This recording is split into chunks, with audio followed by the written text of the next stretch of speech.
আপনার উচিত ছিল না একটা আমার ধরা ভাই। স্যার মিয়া, আপনারা যদি ধরতাম ভিডিও করতে আমার না নাই, আর আপনারও মিয়া দোষ আছে, হট করে হরিয়া গেলেন। ব্যবস্থা রাখতে না মিয়া। কিরে আজকে আসতে দেরি হলো যে? পাঁচ থেকে পড়ে গেছিল। এই যেতে পারছিস না? বাসের ভাড়া দিতে পারি নাই। বেশিরভাগ মানুষ বাসের এক দরজা দিয়ে ঢুকে ভাড়া না দিয়ে আরেক দরজা দিয়ে পালায়। স্যার আপনাকে ডাকে বাপ স্যার। আচ্ছা আপনি জানেন স্যার আসবো? হ্যাঁ এসো এসো এসো। ওনার একটা ফাইল আপনার কাছে আছে, আপনি সেটা সাইন করে। ফাইলটা আমি চেক করেছি, হিসাবে বেশ কিছু গরমিল আছে। অর্থাৎ দিনার অনুযায়ী যেভাবে কাজের প্ল্যান ছিল সেভাবে কাজটা হয়নি। কখনো কখনো চোখ বন্ধ করে সাইন করে দিতে হয়। জানেন যে সাইন করবেন বিলটাতে আপনার কর্মদক্ষতা বানান, ফাইল ওটা সাইন করে দেবে। কি বলেন আপনি? কি সমস্ত কথা বলছেন? উনি আগে সংশোধন করবে, তারপরে সাইন হবে। আপনার বাসা কোথায়? কেমন? আমার ছোট ভাই একটা এসি শোরুম আছে, অনেক গরম বছর দুটো একটা এসে আপনার বাসা পাঠিয়ে দিব। কখনো পরের জিনিস লোক করতে নেই, আমাদের যা আছে তা নিয়ে সন্তুষ্ট থাকা উচিত। প্লিজ যান, জানা পেয়ে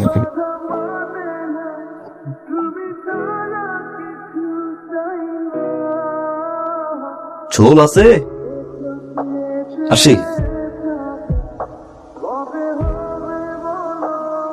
বুতামটা ছিঁড়ে গেছে। সময় নাই, সময় নাই।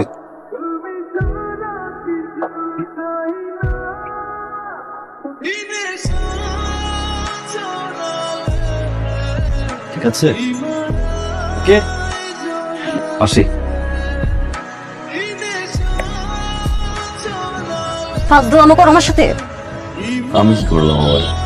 আগে যখন আমি তোমাকে বিয়ের কথা বলতাম তখন বলতে যে তোমার চাকরি পরীক্ষা, এখন যখন তোমার চাকরি হয়েছে এখন কি বলছো মুন্নি নাকি তার পরীক্ষা? তুমি যে একটা কোয়ার্টার পেয়েছো, উঠছো না কেন? সমস্যা কি? আমার না এখন মনে হচ্ছে আমার বাবার কথা শোনাই উচিত ছিল। তো বাবা মারা যাওয়ার কথা তাদের কাছে আমি বড় হয়েছি, কখনো তো বুঝতে দেয়নি যে তারা আমার আপন চাচি না।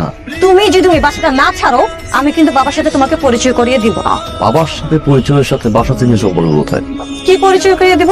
একটা বাসায় লজিং থাকে, খুব কষ্ট করে একটা চাকরি পেয়েছে, এটা বলবো? তুমি চাও এটা বলি আমি? আমার বাবার বন্ধুর ছেলে ইংল্যান্ড থেকে এসেছে, ওকে দেখতে আসবে। যে এক মাসের মধ্যে ওই বাসাটা না ছাড়ো তাহলে কিন্তু। লতা শুনো, লতা লতা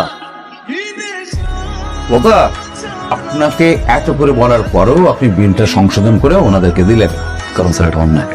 ন্যায় অন্যায় সেটা আপনি আমাকে শেখাচ্ছেন? আপনি কি মনে করেন নিজেকে আপনি একাই সমস্ত ন্যায় কাজগুলো করেন? যদি একটি ন্যায় কাজ হয় তবে 99টি অন্যায় কাজ হয়। যদি দেশের মানুষ